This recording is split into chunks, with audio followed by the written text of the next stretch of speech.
I'm making an orange marmalade and cranberry brie appetizer. This is a perfect appetizer to have with your holiday meals or during the winter months. You'll need some phyllo shells, and you'll also need some whole cranberry sauce. Make sure it's whole. And here's some orange marmalade. Also, 1 stem of rosemary leaves and 1 good-sized stem of fresh thyme. You want to pick those off of the stems and then mince them really fine. You don't want any large pieces in your cranberry orange marmalade. So we have about 1 teaspoon here. Measure out 1 whole cup of your whole cranberry sauce and put that in a bowl. You're not needing to cook this at all.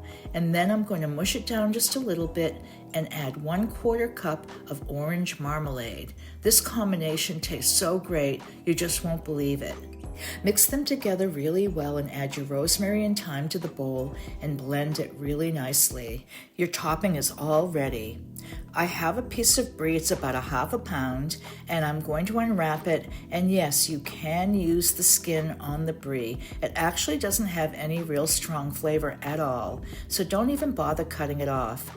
I'm going to make 1-inch pieces. You can play around with this, and if you get some pieces that are really too wide, you can cut those in half. As long as they can fit into your phyllo cup, that's what you want. I have a cookie sheet now, and I'm going to grab my shells and I'm going to place them all on top of the cookie sheet. These are already pre-baked, you know. So grab a piece of brie and make sure that you don't break the shell and just lightly press it into that shell. Sometimes you might need 2 small pieces too to make this work. So you play around with it and whatever works is great. I've added about 1/2 teaspoon of the cranberry marmalade topping.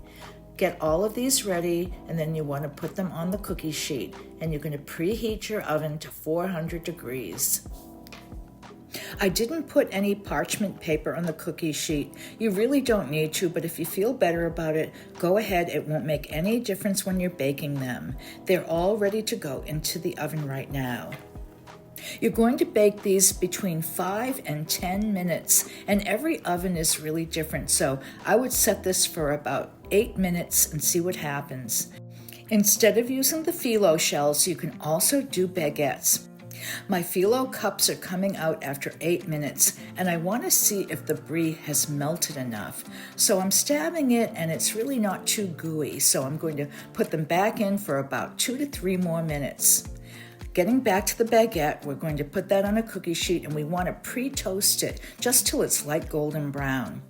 Here are the phyllo cups coming out right now, and you can see that the brie got all bubbly and melty. It's just right. You can see that right there. That's what you want. Even a little bit golden brown will be perfect.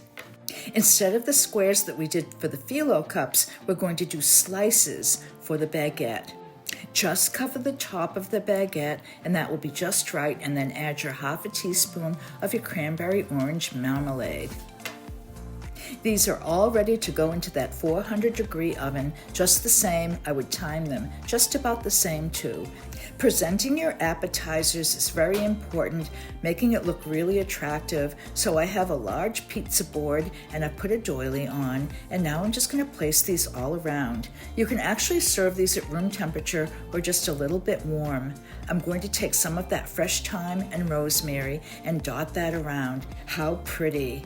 So now the baguettes have come out, and boy, that brie melted really nicely. It got a little bit bubbly, and you can see on the edges right there, it's so soft. This is just you want to see, and also it's okay if it's a little bit light golden brown. Place your cranberry orange marmalade brie appetizer on a pretty plate. If you haven't had a chance to subscribe to my channel yet, please do. I would really love it. And give this a like too, because that really helps. And if you want more great holiday recipes, check out my chestnut and apricot stuffing. It's the best you'll ever have. I'll see you again in my next video.